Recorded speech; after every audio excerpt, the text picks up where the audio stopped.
4차 산업혁명과 스마트 복지를 살펴보겠습니다. 헌법 34조는 모든 국민은 인간다운 생활을 할 권리를 가진다. 자, 그렇다면 인간다운 생활, 이 국가의 책임 범위는 어디까지인가? 우리 기본적인 질문이죠. 영국이 했던 요람에서 무덤까지, 그리고 문재인 정부에서 주장하는 내 삶을 책임지는 국가. 자, 이 모든 것을 국가가 할 수 있을 것인가? 복지 정책의 역사를 보면은 자본주의가 시작되면서 민주주의가 발전하고 이러면서 중앙정부 역할이 커지면서 불평등을 해소하는 일련의 일들이 벌어지죠. 사회보장이 등장했습니다. 이러다가 비버리지 보고서를 계기로 해서 사회민주주의의 기본적인 페비안 사회주의가 확립되면서 국가주도의 사회보장 정책의 전성기가 이루어지죠. 자, 이러한 일들이 여성 장애인 인권 옹호까지 되면서 70년대까지 번영되는데 1973년도 석유 위기를 계기로 해서 과연 이것이 지속 가능한가 질문이 던져지게 됐습니다. 즉 사회보장 정책의 위기가 닥친 거죠. 그러면서 조세 저항이 증가되고 경제 성장이 둔화되니까 실업이 증가되고 인구 고령화되면서 이제는 복지 국가의 축소 분권화와 민영화가 벌어지고 있습니다. 자, 그렇다면은 이러한 성장과 복지의 관계에 대해서 많은 연구들이 당연히 있었겠죠. 여기서 이 일련의 논문들은 다 부정적인 관계에 있다는 논문들입니다. 그러나 긍정적이거나 모호한 관계에 있다는 논문도 물론 많이 있습니다. 그렇다면 고복지 국가는 항상 조건이 하나 있었죠. 그 복지를 뒷받침할 내가 뭔가 쓰려면 수입이 있어야 되는 것이죠. 복지의 재원은 세금이죠. 그래서 필요 충분 조건은 경제성장과 사회복지는 병행 발전한다는 것입니다. 이러한 성장과 분배에 대한 국가별 복지 모형에 대해서 케이슨에서는 2016년도에 이런 그래프를 그려봤습니다. 이 축을 바탕으로 고성장 고복지와 저성장 저복지 국가들이 나누어지죠. 자, 이것을 우리가 바람직한 복지 모델을 놓고 보면은 이러한 복지 모델에 많이 부담하면서 많은 복지를 제공하는 북유럽형, 그리고 중부담 중복지의 대륙형, 그리고 저부담 고복지의 남부유럽형, 이렇게 해서 위험해졌죠. 그리고 스위스와 영미와 같은 저부담 저복지의 중부담 중복지의 영미형이 있죠. 자, 한국은 대략 25% 영미형에 가까운 특징을 갖고 있습니다. 한국이 국민 부담률 25%, OECD 평균 34%, 그리고 북유럽은 45% 내외죠. 우리는 어디를 선택할 수 있을 것인가? 바람막아주 되지는 않습니다. 성장과 복지는 순환되는 것이죠. 자, 그렇다면은 이러한 성장과 복지의 순환 과정에서 앞서갔던 유럽이 어떤 일을 했는가? 유럽의 복지 개혁은 이렇게 이루어졌습니다. 덴마크, 스웨덴, 네덜란드 전부 다가 90년대 들면서 노령연금 제도를 개편하고 직업교육을 의무화합니다. 그리고 복지와 투자를 위한 협정을 하면서 노동의 유형 안전성을 뒷받침하죠. 스웨덴도 공공부문 구조조정과 재정지출 축소를 하면서 이 90년대 일입니다. 연금개혁을 소득비례연금으로 하고, 그리고 근로소득에 대해서 근로 인센티브를 강화합니다. 네덜란드 역시 노동 참여를 하고 네덜란드의 노동의 유형 안전성을 뒷받침하는 바세나라 협약이 만들어지죠. 복지의 3대 목표는 고령화, 대안, 노동시장의 참여 확대, 그리고 지속가능성, 이렇게 정의를 했습니다. 복지정책의 핵심은 그러면 뭐가 될까요? 바로 일자리 중심이니까 전체 일자리에서, 기존 일자리에서 퇴출된 사람들이 재교육을 통해서 일자리로 들어갈 수 있는 일자리 안전망을 만들죠. 대표적인 국가가 플렉시큐리티의 덴마크죠. 4년간 실업수당을 주되 철저한 재교육을 통해서 이러한 문제를 해결한다. 그래서 학습 조직으로 평생교육을 뒷받침합니다. 스웨덴은 랩마이드너 협약에 의한 지속가능 복지를 가지고 재교육을 하죠. 네덜란드 유엔 안정성을 가지고 재취업 노동자 프로그램을 합니다. 핀란드도 평생 근로라는 워킹 라이프를 바탕으로 중고령 재교육과 평생교육, 성인교육을 하고 있습니다. 자, 복지정책 핵심은 이제 재교육, 일자리 안전망으로 갔습니다. 정부 역할은 뭐냐? 이제는 직접적인 복지를 충족시키는 것이 아니라 복지의 우선순위는 인적 자본 투자와 재교육이 가 있다. 그래서 교육, 보건, 복지와 소비성 지출, 연금에서 복지 지출 비중이 이제는 일자리 안전망, 워크페어 중심으로 재편된 것이죠. 이러한 성장과 복지가 하게 된 것은 신뢰 기반의 대타협이었습니다. 최근에 할츠 개혁으로 대표되는 독일의 슈레더 선언, 그 다음에 스웨덴의 렘마이드너 협약, 네덜란드의 바세나르 협약, 전부 다가 보면은 복지를 일자리 중심으로 바꾸고 노동 유연성과 노동 안전망을 동시에 만드는 일이었습니다. 자, 총체적 국가 인식 속에서 신뢰와 비전의 리더십이 만들어낸 결과이죠. 자, 북유럽 국가가 주는 시사점은 삼성경제연구소가 이렇게 정리를 했습니다. 정부, 기업, 개인의 유기적 상호작용이다.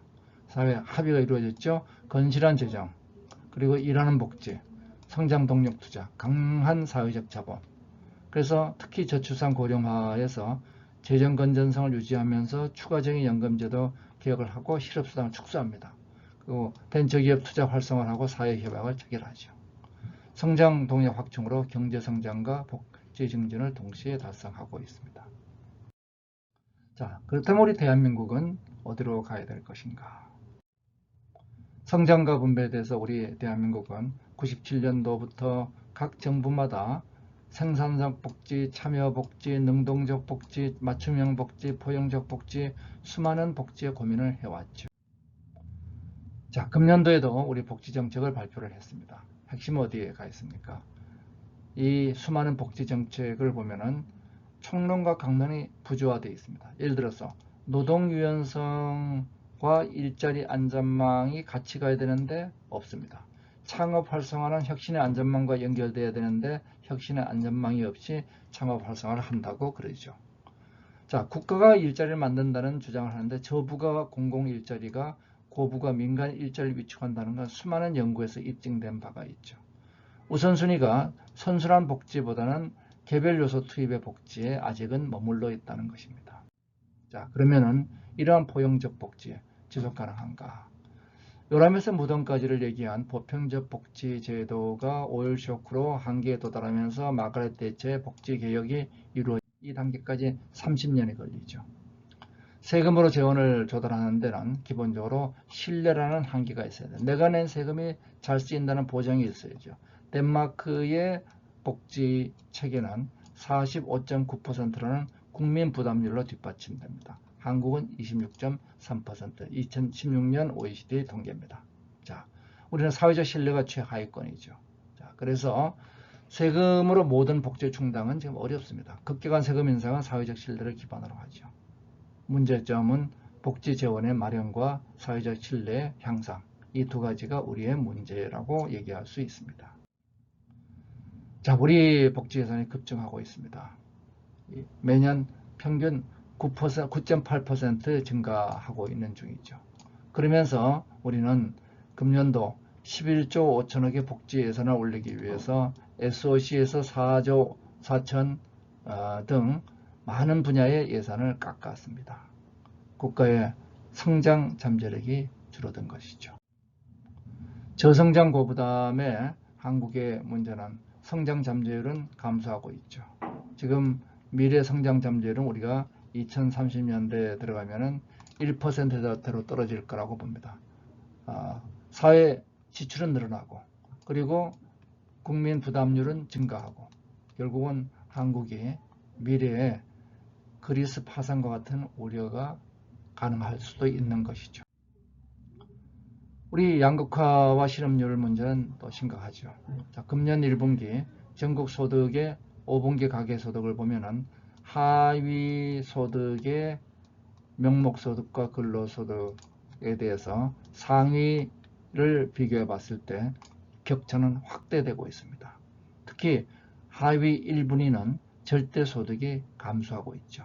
이 절대소득 감소도 지금 근로소득은 이렇게 감소하는 반면에 이전소득, 우리 복지에 의한 이전소득은 증가하고 있습니다. 문제가 역시 또 심각해졌죠. 더 심각한 문제가 있습니다. 우리 평균 민간의 공공행자, 민간이죠. 자, 민간의 일자리가 대략 작년까지만 해도 30만 개를 유지해 왔습니다. 그것이 지금 어떻게 되느냐? 금년 들어서 줄기 시작해서 4월, 5월 통계를 보면은 마이너스로 돌아서 있습니다. 자, 이러한 문제들은 결코 복지 문제가 돈문으로 풀리지 않는다는 거죠. 실업급여, 기초생활보장급여 만들지 않습니다. 자, 그런데 한국은 또 시장소득이라는 1차 분배와 가처분 소득이라는 2차 분배, 이 소위 소득 분배의 재조정 지수가 가장 낮은 나라입니다. 멕시코, 칠레, 터키, 다음 한국이죠. 예. 우리 다음에는 일본이 있는데 일본만 하더라도 상당 수준을 조정해 나가고 있죠. 자, 이런 문제들을 우리가 어떻게 풀 것이냐, 오늘의 숙제. 이제는 성장이냐 복지냐는 대립을 넘어서야 됩니다. 성장과 복지의 패러독스는 자유주의가 주장하는 성장지상주의에서는 소득이 생기면 낙수 효과가 생기고 복지 지출은 자본 감소가 이루어져서 복지 의존성을 만들고 그 의욕을 악화시키고 성장을 잠식시킨다. 신자유주의의 입장이었습니다. 한편 사회주의 입장은 복지는 사회적 투자이고 불평등은 사회적 불만을 야기해서 경제성장을 저해하고 복지 지출은 유효수요를 창출하고 이것이 성장의 안정장치를 만들고 있다. 경기의 자동 안정화 장치를 만든다는 거죠. 그리고 인권 재분과 취약계층의 보호가 중요하다. 이 두 가지 생각이 서로 상충되고 있습니다. 성장과 분배의 패러독스죠. 자, 우리 보면은 성장을 위해서는 기본적으로 일자리가 파괴됩니다. 혁신은 창조적 파괴죠. 근데 이 파괴되는 일자리는 개인의 삶의 위협입니다. 이 문제 심각하죠. 한편 우리가 사회 보장을 하려면은 맞춤 복지 재원이 있어야 되고 일자리 안전망의 재원이 있어야 됩니다. 이 재원을 조달하기 위해서 복지 재정을 재정 적절화하면은 미래 세대에 부담이 됩니다. 이 문제 어찌하오리까? 자, 그러면 우리가 이 문제를 본원적으로 다시 보겠습니다.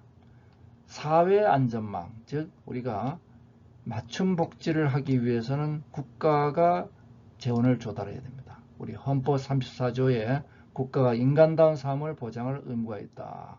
자, 이 인간다운 삶 보장하는 국가의 재원은 어디서 오나요? 네, 국가의 재원은 바로 국민의 세금. 이거는 세금이고 부담은 예를 들어서 연금 가입이라든지 이런 것은 국민 부담이 세금은 아니죠. 예. 의료보험도 국민 부담이죠. 자, 그러면 이러한 국민 부담은 어디서 오나요?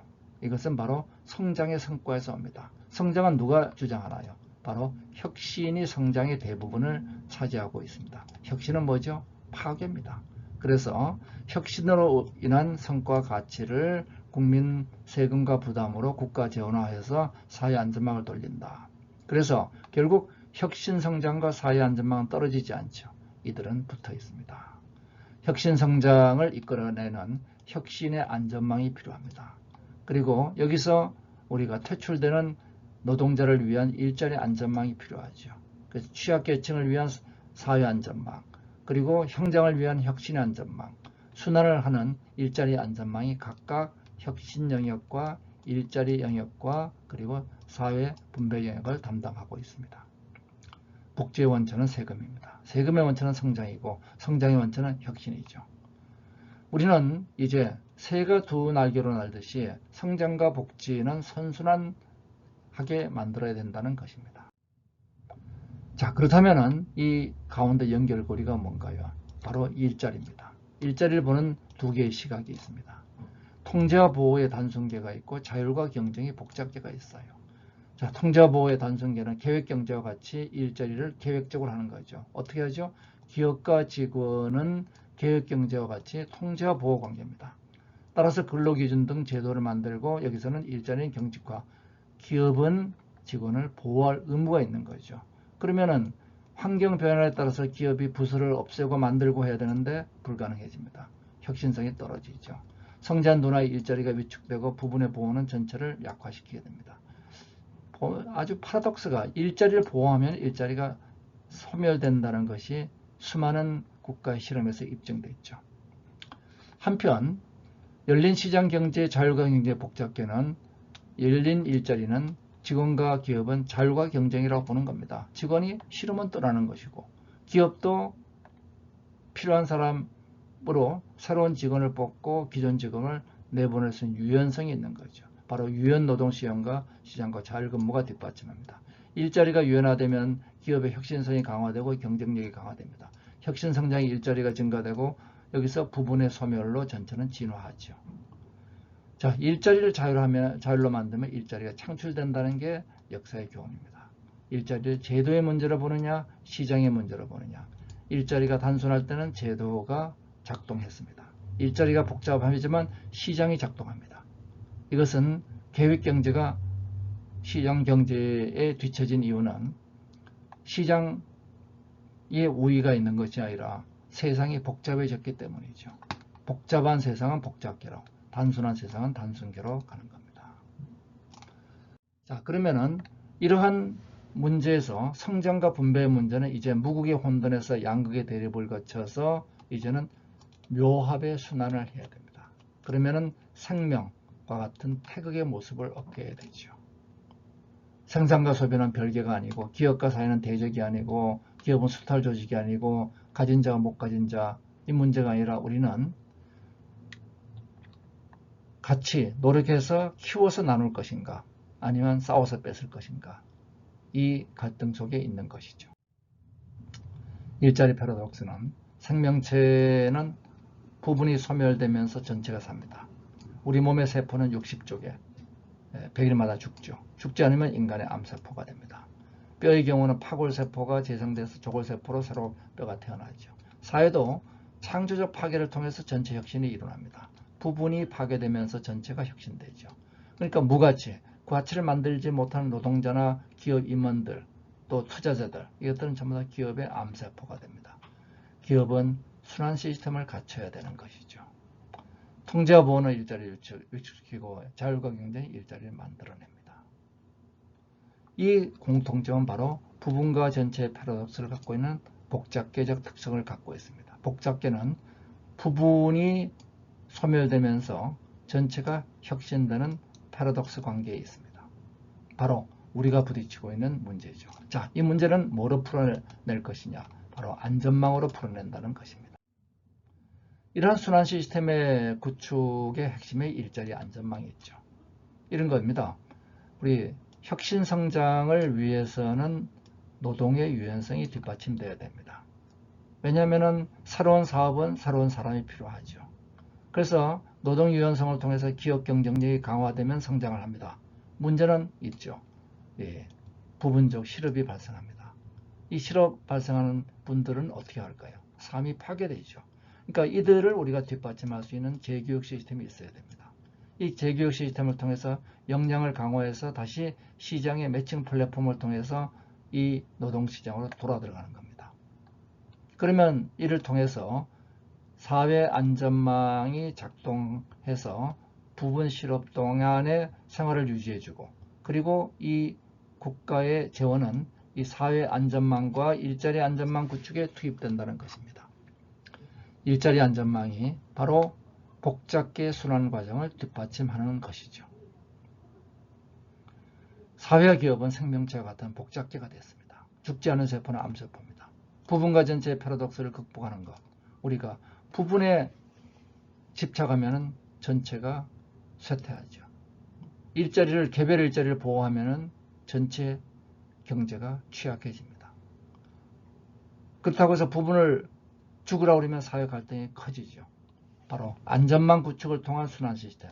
이것이 생명체가 걸어가듯이 일자리 안전망을 통한 국가 순환 시스템이 되는 것이죠. 일자리의 본질은 뭘까요? 부가가치의 순환입니다. 일자리는 가치 창출과 가치 분배가 순환합니다. 일은 부가가치 함수죠. 그래서 일자리 창출은 부가가치 창출에 비례한 분배의 선순환 구조를 만드는 겁니다. 예를 들어서 기업이 부당노동 착취입니다. 그러니까 노조의 기업은 적자인데 노조의 성과급 증가, 이것도 착취죠. 예. 이 가치 창출과 가치 분배가 순환되는 구조를 가져야 됩니다. 일은 생존을 위한 노동일 수도 있고 관계를 위한 일일 수도 있고 성장을 위한 혁신일 수도 있습니다. 인위적 일자리 정책 시에는 국가 전체의 손실이죠. 개별 일자리의 창조적 파괴로 부가가치가 증가된다는 거죠. 바로 여기에 엘더퍼의 ERG 이론이 있습니다. 메슬로우가 얘기한 인간 욕구의 5단계를 엘더퍼는 3단계로 수정하죠. 존재의 욕구, 생존의 욕구입니다. 관계의 욕구, 그리고 성장의 욕구. 우리가 얘기하는 사회적 안전망이라는 것은 인간 불행을 최소화하는 존재의 욕구를 충족하는 것이다. 이렇게 저희는 정의합니다. 이러한 사회적 안전망은 최저생활보장, 사회적 위험 지원이 있죠. 그러나 이 생존의 욕구를 벗어난 관계의 욕구, 메슬로우가 얘기하는 안정의 욕구 단계에서는 인간이 행복을 충족하는 쪽으로 갑니다. 불행이 아니죠. 스스로 일을 통해서 가치 있는 일을 하는 행복을 추구합니다. 이 관계의 욕구 단계는 바로 일자리 안전망. 여기서 중요한 건 직접 국가가 안정의 욕구, 관계의 욕구를 충족할 수 있는 지원을 하지 않는다는 겁니다. 국가는 노동 유연성과 재교육 체계를 가지고 매칭 플랫폼을 만들어준다. 그리고 더 나가서 이제는 개인이 스스로 자아 성취를 위해서 통해서 행복을 극대화시키는 도전적 기업가 정신을 활성화시키는 겁니다. 이를 통해서 실패 지원하고 규제 기획을 하는 거죠. 성장의 욕구로 국가가 성장합니다. 관계 욕구로 국가가 순환합니다. 존재 욕구로 국가는 지속 가능해지죠. 따라서 개인의 일과 생활이 순환됩니다. 일자리 안전망, 워라밸이 필요하죠. 그리고 기업의 혁신의 안전망이 필요합니다. 그래서 기업가 정신을 바탕으로 하는 기업의 가치 창출과 분배가 순환하죠. 그리고 이 사회의 성장과 복지가 순환되는 포용적 복지의 사회적 안전망이 뒷받침됩니다. 이를 통해서 세상은 선순환 복지 구조를 갖추게 되죠. 복지만 보아서는 보이지 않습니다. 햇볕 속에서는 사물이 보이지 않습니다. 빛과 그림자가 공존할 때 우리는 사물을 제대로 볼 수 있게 되는 것이죠. 일자리 복지는 그래서 사회적 안전망, 혁신의 안전망, 일자리 안전망이라는 세 가지 안전망을 거쳐서 최소 생존 욕구, 성장 욕구, 관계 욕구를 우리가 충족하게 됩니다. 국가는 생존 욕구는 직접 지원합니다. 그렇지만 일자리를 직접 지원하지 말라. 이것은 그리스 사례에서 공무원 숫자 늘린 결과를 우리가 보고 있죠. 혁신의 안전망은 개인 행복에 극대화합니다. 정직한 실패를 지원하게 되면 창업가들이 늘어나고 사회혁신이 극대화되죠. 실패를 지원하는 것이 혁신의 안전망이죠. 일자리 안전망은 일자리를 순환시킵니다. 경제성장이 지속되면서 세금 및 재정이 확보됩니다. 일자리를 직접 제공하면 안 되죠. 일자리 창출을 촉진하고 일자리 기회를 제공한다. 공무원 일자리 만들기는 저부가 일자리를 만드는 겁니다. 그러면 결국 기업의 일자리가 파괴됩니다. 왜냐하면 세금을 통해서 만드는 일자리는 그 세금이 고부가가치 만들 기회를 뺏어버리는 거죠. 기업가 정신에 의한 창업은 신규 일자리를 창출합니다. 내실은 재교육 시스템은 기존 일자리를 유지하게 되죠. 자, 또 하나 문제는 있습니다. 지금까지 사회복지는 보편적 복지냐 선별적 복지냐 수많은 논쟁이 있어 왔습니다. 무상급식, 무상의료 이런 수많은 보편적 복지의 지원 여부가 재산노동에 관계없이 지원한다. 이런 포용적 복지의 중요한 근거는 복지 함정, 즉 일정 수준 소득이 넘으면 모든 복지 혜택이 없어지면 오히려 성장에 동인기 부여가 떨어진다는 복지 함정과 낙인 효과, 너는 별 볼 일 없는 루저구나 하는 요 극복하기 위해서 포용적 복지가 주장되어 왔습니다. 선별적 복지는 이 효율성의 관점에서 취약계층에만 선별 지급하자, 그리고 간접복지 지원 분별하자 하는 중부담 중복지 국가의 정책이었습니다. 보편적 복지는 고부담 고복지 국가의 정책이죠. 그런데 4차 산업혁명 기술이 뭘 만들어내냐? 인공지능이 맞춤 서비스로 또 블록체인이 낙인 효과를 방지합니다. 복지 함정과 낙인 효과를 방지하는 기술들이 등장해서 하면서 이제는 보편적 선별적 논쟁이 종식될 수가 있게 됐죠. 자, 이래서 3대 안전망, 혁신의 안전망과 일자리 안전망과 사회 안전망을 바탕으로 성장과 복지가 순환되는 이 선순환 스마트 복지 4.0을 만들 수 있습니다. 혁신의 안전망을 통해서 노동 유연성 규제개혁 실패를 지원하고, 이것이 사회 안전망으로 체제생활은 보장되고 인공지능으로 효율하고 블록체인으로 투명하고, 이것을 일자리 안전망을 통해서 재교육과 매칭과 유연근무를 하게 되는 거죠. 이 전체를 기술적으로 뒷받침하는 것이 스마트 복지 4.0 스마트 트랜스폼이 되겠습니다. 지원하는 복지. 자, 성장 욕구, 관계 욕구, 존재 욕구라는 인간의 욕구 단계와 기술의 발전에 대해서 우리는 한때 요람에서 무덤까지의 복지를 추구하다가 이것이 국가의 지속 가능성에 문제를 제기하면서 워크페어 일자리 중심의 복지로 갔다가 이제는 3대 안전망과 신기술로 스마트 복지 4.0으로 이전합니다. 그래서 저희들이 선순환 복지의 원칙을 제시를 하죠. 1순위는 뭔가요? 인간의 욕구 중에서 생존 욕구는 1순위다. 그리고 관계 욕구는 2순위라는 거. 무조건 1순위는 우선해야 되는데, 그 중에서 성장의 양의 효과를 가져오는 생존 욕구, 이거는 최저 삶도 보장하면서 성장의 양의 효과, 이건 1순위죠. 성장의 마이너스 효과를 가져오지만 생존 욕구를 뒷받침하는 것과 성장의 플러스가 되는데 관계 욕구를 뒷받침하는 것은 서로 선택의 관계에 있습니다. 그리고 성장의 마이너스가 되고 생존 욕구를 넘어선 것은 이건 배제를 해야 되겠다. 그래서 우리의 전략은 감당 가능한 세금 범위 내에서 불행은 최소화하고 행복은 극대화하자. 우선순위 원칙과 투명 시스템을 갖춰라. 이것이 기본 원칙입니다. 불행을 최소화하는 것은 최소한의 사회 안전망이죠. 행복 극대화는 일자리와 혁신 안전망입니다. 현 복지 정책을 보면은 이러한 매트릭스 속에서 이 네 가지 복지가 나누어집니다. 성장의 플러스가 되면서 관계 지원을 하는 것, 성장의 플러스가 되면서 존재 지원을 하는 것들, 주로 저출산, 아동, 보육 이런 의료 체계가 되겠습니다. 그리고 성장에는 마이너스가 될 가능성이 있지만 그럼에도 우리 삶의 기본적인 인간된 다운 삶을 보장하는 것, 그리고 관계 단계인데 이건 성장에 플러스가 된다는 퀘스천이 붙어 있는 것들이 있죠. 자, 요거는 우리가 퀘스천 마크가 되겠습니다. 자, 그렇다면 스마트 복지 4.0에 대한 본격 논의를 스마트 복지 4.0 모델은 이와 같이 국가의 성장 사이클과 복지 사이클이 서로 국민 부담으로 연결되고 이것이 사회 안전망, 혁신의 안전망, 일자리 안전망으로 순환되는 거지요.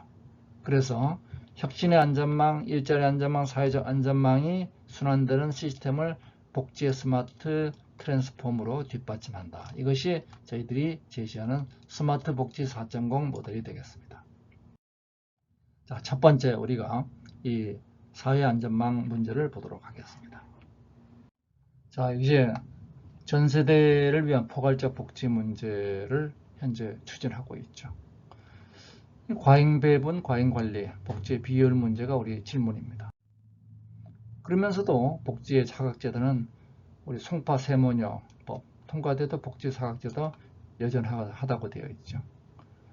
아직도 생존의 욕구 제대로 충족되지 않고 있습니다. 그러면서 도덕적 해이와 부정수급은 만들어지고 있죠. 정부 보조금 3분의 1 복지 분야가 부정수급 비리에 있습니다. 복잡하고 어려운 복지제도. 그래서 지금 복지는 부처별 복잡한 복지 전달 체계가 되어 있는데 그것이 이제는 또 마지막 단계에서는 깔때기 현상을 보이고 있죠. 여기다가 우리 정부 규제로 인해 가지고 스마트 워크가 안 됩니다. 그래서 상호 소통도 잘 되지 않고 있죠. 거기다가 중복 수급이 2016년 3만 건입니다. 자, 이러한 문제들을 도대체 어떻게 할 것이냐. 접근성 문제, 복지 업무의 비효율, 중복 사업의 증가. 한편 복지 인력의 그늘이 바로 사회복지사입니다. 사회복지사 현장인식 조사해 보면은 사회복지사에게는 복지가 없다는 것이죠. 지금 52시간 근로의 문제가 제일 큰 데가 사회복지사일 겁니다. 이것을 뭐로 해결하느냐? 바로 4차 산업혁명으로 복지 딜레마를 일부 해소하다. 인공지능 기술로 여러 가지 문제를 해소할 수 있습니다. 그러나 거기는 검증되지 않은 데이터, 정보 오류 편향 결정 이게 있죠. 그래서 블록체인 기반의 빅데이터가 이러한 문제를 해결할 것이다. 그래서 이제 우리가 바라보는 것은 블록체인과 인공지능이 플랫폼을 바탕으로 이를 뒷받침해야 되겠다. 대표적인 사례 탈라봇이 있습니다. 자, 그러면 두 번째 일자리 안전망 문제를 보겠습니다. 일자리 안전망은 복지와 성장을 연결하죠. 자, 전 세계 고령화 중에 있습니다. 저출산 고령화, 이미 한국은 고령화 국가에 들어섰죠. 생산 가능 인구 줄고 있고 인구 절벽, 소비 절벽, 생산 가능 인구 감소가 이루어지고 있습니다. 이러한 고령화의 고비용 고위험 구조는 연금제도의 사각지대, 노인분급 문제는 여전히 심각하죠. 근데 연금은 지속 가능하지 않습니다. 지금 받는 것보다 주는 게 더 많은 구조죠. 자, 고위생 구조가 있죠. 은퇴 후 재취업 어렵죠. 자영업자 몰락하고 있죠. 베이비 부모가 지금 이렇게 대거 이동하고 있는 한강의 기적의 세대가 한작의 부담의 세대가 되고 있다. 이 출산도 높은 양육비로 고비용 구조가 되어 있습니다. 저출산의 가장 중요한 원인으로 지목되고 있죠. 60%. 그럼 노동분담도 어렵습니다. 출산 육아에 대해서. 그리고 육아로 인해 가지고 여성들은 경력 단절이 됩니다. 경단녀가 되죠, 소위. 그리고 재취업 잘 안 됩니다. 그리고 재취업 후 임금도 하락해요. 이 희생, 고위성 구조가 되어 있습니다. 가족 유형이 결국은 1인 가구 증가되고 딩크 부부가 확산되고 소위 비혼, 조론이라는 가족 해체가 일어나고 있죠. 자, 그러면 이걸 뭐로 해결할 것이냐? 소위 일자리 플랫폼으로 안전망을 강화하자. 자, 그래서 플랫폼 구조가 바로 안전망의 핵심입니다. 자, 혁신 안전망은 이제 새로운 국가가 성장을 위하려면 혁신을 해야 되는데 혁신은 어떻게 되느냐? 혁신은 불확실합니다. 혁신은 불확실하니까 수많은 기업이 창업에 도전하지만은 그중 벤처의 80%는 실패하죠. 실패한 사람들에게 너희들은 신용불량자야. 이렇게 좋은 글씨를 씌우면은 어머니들은 공무원 시험 봐라. 너는 앞으로 창업하지 말라. 그러니까 이들이 다시 재도전할 수 있는 구조를 만들어줘야 됩니다. 이것이 바로 혁신의 안전망, 유럽의 중소기업법 2조는 거기에 있습니다. 그런데 질문이 있습니다. 거기 나쁜 짓 한 도덕적 해이가 있는 친구들은 어떻게 할 거냐. 이들은 가정징벌을 해줘야 되죠. 이런 혁신의 안전망은 실패 지원으로 갑니다. 한국은 압축성장 과정에서 뒤틀려 있습니다. 우리가 압축성장 과정에서 기업과 기업주의 관계가 불투명하다 보니까 기업은 망해도 기업주는 잘 살고 있어요. 그러니까 금융기관이 오케이 그러면 우리는 기업 대표에게 창업자에게 실권자에게 연대보증을 요구하겠다. 무한책임 주식회사가 된 겁니다. 원래 주식회사는 유한책임이죠. 그러니까 기업가들은 바지사장을 내세웠어요. 그러니까 다시 금융기관들은 과점주주에 대해서 책임을 묻기 시작합니다. 그 결과 스타 기업가들이 소멸되고 있습니다. 스타 기업가 소멸되니까 젊은 친구들이 공무원 시험 보러 가죠. 자, 그러면은 이러한 문제를 극복하기 위해서 우리는 4차 산업혁명 스마트 복지 4.0 스마트 웰페어 모델로 가야 됩니다. 이념의 패러독스 극복을 기술로 하죠. 자, 기본적으로 우리가 오프라인의 현재 여러 가지 비효율적이고 불투명한 복지 모델을 스마트한 복지로 바꾸는데 복지 4.0의 디지털 트윈이 자리하고 있죠. 그럼 여기 복지 사회 모델이 필요하고 여기 기술 모델이 필요합니다. 하나하나 보겠습니다. 우선 복지 사회 모델은 지금 우리가 맞춤형 사회보장이라는 제도, 의료 공공성, 그리고 저출산, 고령화, 여기에 안전망, 그 중에서도 현재 우리가 하고 있는 4가지 제도가 사회 안전망이라면 여기에 일자리 안전망과 혁신의 안전망을 추가하는 안전망 제도가 있죠. 100대 국정 과제에서 내 삶을 책임지는 국가에서 스마트 복지 요소가 도출된 겁니다. 자, 그러면 기술 요소는 뭐냐? 현실 세계는 우리 마음대로 못하죠. 가상 세계에 최적화돼야 됩니다. 그래서 현실 세계에서 데이터를 수집해서 클라우드 빅데이터를 만들고 인공지능이 최적화하게 되죠. 자, 이 과정을 거치면서 우리는 현실 세계를 가상 세계로 데이터화시키고 이것을 클라우드의 빅데이터를 만들고 인공지능이 진화시켜서 스마트화하게 되면은 스마트 오프라인 세상이 됩니다. 바로 이 과정을 통해서 현실 세계 사회보장, 고령화, 저출산, 의료공공성, 안전망을 우리가 이와 같이 스마트하게 바꿀 수가 있죠. 바로 스마트 복지 4.0이 되는 것입니다. 자, 그런데 여기서 문제가 있죠.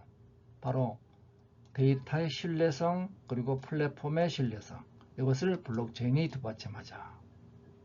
여기에 이제 기술들이 뒷받침하죠. 자, 그러면 스마트 복지 4.0의 3대 패러다임은 효율, 순환, 신뢰, 이 세 가지가 되고 각각 효율은 인공지능이, 순환은 플랫폼이, 그리고 신뢰는 블록체인이 뒷받침하게 됩니다. 3대의 핵심 기술, 인공지능과 플랫폼과 블록체인이 바로 이 세 가지 문제를 뒷받침하게 됩니다.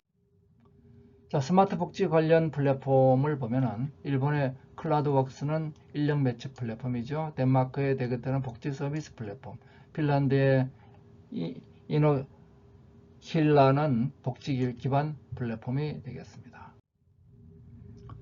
인공지능도 간병 로봇, 일본의 페퍼, 중국의 IoT 기반 양로원, 미국의 원격기 의료 기반 간호도우미, 몰리가 있죠.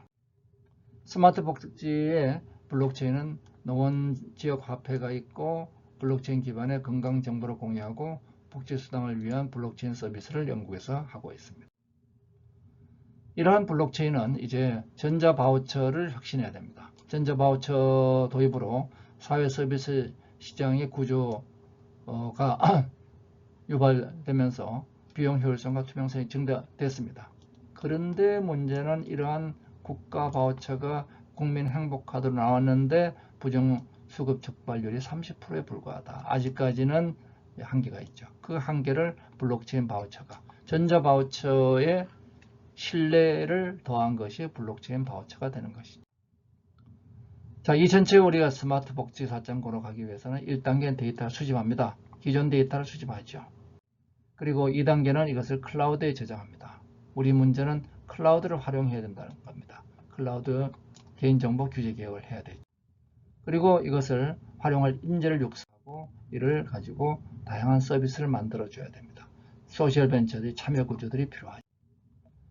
자, 블록체인 기반의 복지 행정 서비스는 데이터, 정보, 지능, 스마트화를 통해서 블록체인 복지 행정이 이루어집니다.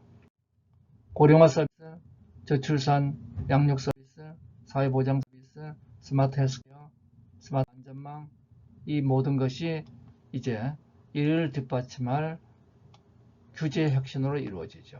개인정보 수집과 공공정보 개방, 클라우드 규제와 빅데이터 규제, 인공지능 활용 규제와 인공지능 인력 양성, 오프라인 진입 규제와 신사업 네거티브 규제가 8대 핵심 규제가 됩니다.